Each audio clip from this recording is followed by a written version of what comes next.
le quotidien de millions de Sénégalais. Cette révolution systématique que le Sénégal est en train de connaître nous oblige, nous jeunesse républicaines, à barrer la route à tout détracteur ou malfaiteur tentant de stopper notre marche vers l'émergence. C'est tout le sens de notre déclaration.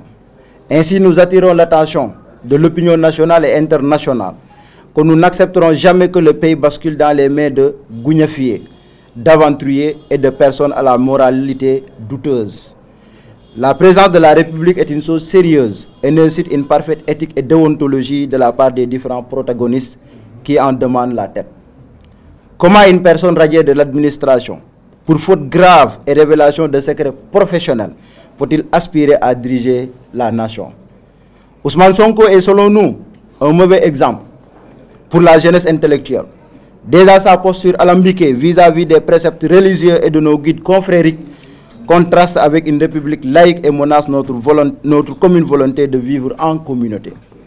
Ces relations non éclairées avec des lobbies qui veulent s'accaparer de nos ressources viennent s'ajouter à son statut de maître chanteur professionnel qui ne vit que pour des commissions. Il ne vit que pour des commissions. La République est aussi sérieuse pour être dans les mains d'un groupe confrérique qui pense à mettre un guide suprême au-dessus du président de la République, bafouant ainsi nos racines et principes d'une République et d'un Sénégal pour tous. Oui, le pays ne sera jamais dans les mains de Cheikh Issa Sall ou dans les mains de toute personne qui privilégie l'intérêt communautaire au détriment de l'intérêt national. Qu'en serait-il si une personne d'obédience catholique crée un parti politique avec comme toile de fond les paroisses de l'Église?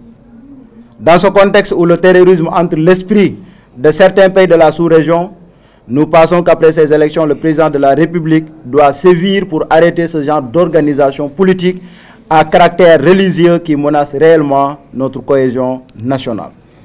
En tout état de cause, nous sommes prêts à en découdre avec ces farceurs qui sont maîtres dans l'art de la manipulation et de la calomnie.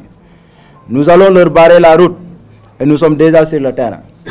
Les équipes du mouvement des élèves étudiants républicains, depuis le début de la campagne, se déploient dans toute l'étendue du territoire national. Nos camarades des maires départementaux, présents dans les 45 départements, sont en train d'abattre un travail de titan pour non seulement sécuriser le processus des élections, mais aussi assurer une large victoire au premier tour pour notre candidat Macky Sall. Toutefois, les équipes des différentes universités, des régions mènent des activités dans l'enceinte des différents campus. L'équipe nationale basée à Dakar ratisse large l'UCAD tout en assurant des descentes dans les communes à enjeu de ce département. Nous tenons à encourager l'ensemble des équipes car nos félicitations viendront après la réélection au premier tour.